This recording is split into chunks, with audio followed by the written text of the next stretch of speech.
உபாகமம் 19 அதிகாரம். உன் தேவனாகிய கர்த்தர் உனக்கு கொடுக்கும் தேசத்தின் ஜாதிகளை உன் தேவனாகிய கர்த்தர் வேறற்று போக பண்ணுவதினால் நீ அவர்கள் தேசத்தை சுதந்தரித்துக் கொண்டு அவர்கள் பட்டணங்களிலும் அவர்கள் வீடுகளிலும் குடியேறும் போது நீ உன் தேவனாகிய கர்த்தர் உனக்கு சுதந்தரிக்க கொடுக்கும் உன் தேசத்தின் நடுவிலே உனக்காக 3 பட்டணங்களை பிரித்து வைக்க கடவாய். கொலை செய்தவன் எவனும் அங்கே ஓடி போகும்படி உன் தேவனாகிய கர்த்தர் உன்னை சுதந்தரிக்க பண்ண போகிற உன் தேசத்தின் எல்லையை நீ 3 பங்காக பகுத்து அதற்கு வழியை உண்டு பண்ண கடவாய். கொலை செய்து அங்கே ஓடி போய் உயிரோடு இருக்கத்தக்கவன் யாரென்றால் தான் முன்னே பகைத்திராத பிறனொருவனை மனதறியாமல் கொன்றவன் தானே.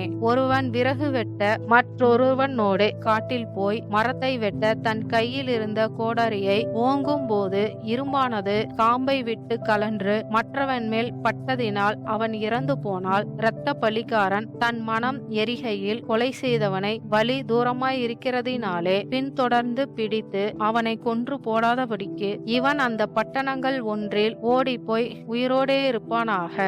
இவன் அவனை முன்னே பகைக்காதபடியினால் இவன் மேல் சாவுக்கான குற்றம் சுமரவில்லை. இது நிமித்தம் 3 பட்டணங்களை உனக்காக பிரித்து வைக்க கடவாய் என்று நான் உனக்கு கட்டளையிடுகிறேன். நீ உன் தேவனாகிய கர்த்தரிடத்தில் அன்பு கூர்ந்து என்னாலும் அவர் வழிகளில் நடப்பதற்காக இன்று நான் உனக்கு கற்பிக்கிற இந்த எல்லா கற்பனைகளையும் கைக்கொண்டு அதன்படி செய்து உன் தேவனாகிய கர்த்தர் உன் பிதாக்களுக்கு ஆணையிட்டபடியே அவர் உன் எல்லையை விஸ்தாரமாக்கி உன் பிதாக்களுக்கு கொடுப்பேன் என்று சொன்ன தேசம் முழுவதையும் உனக்கு கொடுத்தால் அப்பொழுது உன் தேவனாகிய கர்த்தர் உனக்கு சுதந்திரமாக கொடுக்கும் உன் தேசத்தில் குற்றமில்லாத இரத்தம் சிந்தப்படுகிறதினால் உன் மேல் இரத்த பலி சுமராதபடிக்கு இந்த 3 பட்டணங்களும் அல்லாமல் இன்னும் 3 பட்டணங்களை ஏற்படுத்த கடவாய். ஒருவன் பிறனொருவனை பகைத்து அவனுக்கு பதிவிருந்து அவனுக்கு விரோதமாய் எழும்பி அவன் சாகும்படி அவனை அடித்து இந்த பட்டணங்களில் ஒன்றில் ஓடி போயிருப்பானாகில் அந்த பட்டணத்தின் மூப்பர்கள்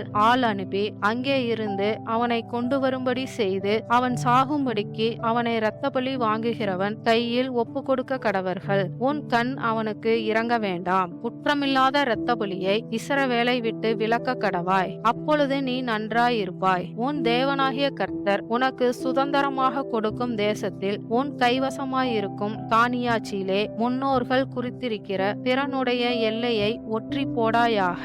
ஒருவன் எந்த அக்கிரமத்தையாவது எந்த பாவத்தையாவது செய்தான் என்று சொல்லப்பட்டால் ஒரே சாட்சியினால் நியாயந்தீர்க்க கூடாது. 2-3 சாட்சிகளுடைய வாக்கினாலே காரியம் நிலைவரப்பட வேண்டும். ஒருவன் மேல் ஒரு குற்றத்தை சுமத்தும்படி ஒரு பொய் சாட்சிக்காரன் அவன் மேல் சாட்சி சொல்ல எழும்பினால் வழக்காடுகிற இருவரும் கர்த்தருடைய சந்நிதியில் அக்காலத்தில் இருக்கும் ஆசாரியர்களுக்கும் நியாயாதிபதிகளுக்கும் முன்பாக வந்து நிற்பார்களாக. அப்பொழுது நியாயாதிபதிகள் நன்றாய் விசாரணை செய்ய கடவர்கள். சாட்சி கள்ள சாட்சி என்றும் தன் சகோதரன் மேல் அபாண்டமாய் குற்றஞ்சாற்றினான் என்றும் கண்டால் அவன் தன் சகோதரனுக்கு செய்ய நினைத்தபடியே அவனுக்கு செய்ய கடவீர்கள். இவ்விதமாய் தீமையை உன் நடுவிலிருந்து விலக்குவாயாக. மற்றவர்களும் அதை கேட்டு பயந்து இனி உங்களுக்குள்ளே அப்படிப்பட்ட தீமையை செய்யாதிருப்பார்கள். உன் கண் அவனுக்கு இறங்க வேண்டாம். ஜீவனுக்கு ஜீவன், கண்ணுக்கு கண், பல்லுக்கு பல், கைக்கு கை, காலுக்கு கால் கொடுக்கப்பட வேண்டும் என்பதே. ஆமென்.